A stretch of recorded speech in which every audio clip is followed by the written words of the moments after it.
یوم عاشور حضرت سیدنا امام حسین رضی اللہ عنہ کا لوگوں سے خطاب۔ 10 محرم الحرام کو صبح فجر کی نماز کے بعد ابن سعد اپنی فوج لے کر نکلا۔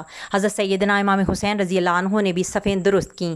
آپ کے ساتھ صرف 32 سوار اور 40 پیادے تھے۔ جب دونوں لشکر آمنے سامنے کھڑے ہو گئے اس وقت آپ نے یہ تقریر کی: لوگو جلدی نہ کرو، پہلے میری بات سن لو۔ مجھ پر تمہیں سمجھانے کا جو حق ہے وہ ادا کر لینے دو اور میرے یہاں آنے کی وجہ بھی سن لو۔ اگر تم میرا عذر قبول کر لو گے اور مجھ سے انصاف کرو گے تو انتہائی خوش نصیب انسان ہو گئے، لیکن تم اس کے لیے تیار نہ ہوئے تو تمہاری مرضی، سب مل کر میرے خلاف زور لگا لو اور مجھ سے جو برتاؤ کرنا چاہتے ہو کر ڈالو۔ اللہ بڑا کارساز ہے، وہی اپنے نیک بندوں کو ہدایت دیتا ہے۔ تم لوگ میرے حسب و نسب پر غور کرو اور دیکھو کہ میں کون ہوں، پھر اپنے گریبانوں میں منہ ڈالو اور اپنے آپ کو ملامت کرو کہ تمہیں میرا قتل اور میری توہین زیب دیتی ہے۔ کیا میں تمہارے نبی کا نواسا اور ان کے چچا زاد بھائی کا بیٹا نہیں ہوں، جنہوں نے اللہ کے حکم پر سب سے پہلے لبیک کہا اور اس کے رسول پر ایمان لائے؟ کیا سید الشہداء حضرت سیدنا امیر حمزہ رضی اللہ عنہ میرے والد کے چچا نہیں تھے؟ کیا حضرت جعفر طیار رضی اللہ عنہ میرے چچا نہیں تھے؟ کیا تمہیں میرے اور میرے بھائی کے متعلق رسول اللہ صلی اللہ تعالیٰ علیہ وسلم کا یہ قول یاد نہیں کہ ہم دونوں جنت کے سردار ہوں گے؟ اگر میں سچ کہہ رہا ہوں تو پھر مجھے بتاؤ، تمہیں ننگی تلواروں سے میرا مقابلہ کرنا چاہیے؟ جس وقت حضرت سیدنا امام حسین رضی اللہ عنہ خطاب فرما رہے تھے اس وقت آپ ایک اونٹنی پر سوار تھے۔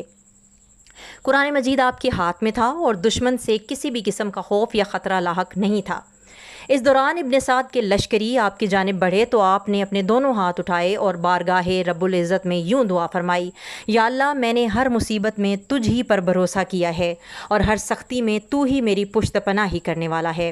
میں نے ہمیشہ تجھ ہی سے مانگا ہے اور تو نے ہی ہمیشہ میری دستگیری کی ہے۔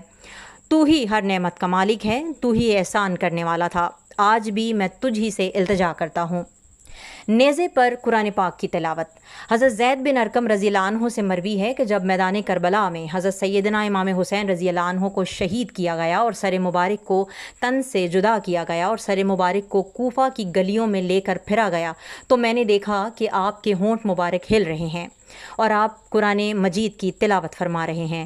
اسی طرح ایک اور روایت کے مطابق جب آپ کے سر مبارک کو ابن زیاد کے پاس لے کر جایا گیا تو اس وقت آپ کے ہونٹ مبارک ہل رہے تھے اور زبان مبارک پر قرآن مجید کی تلاوت جاری تھی۔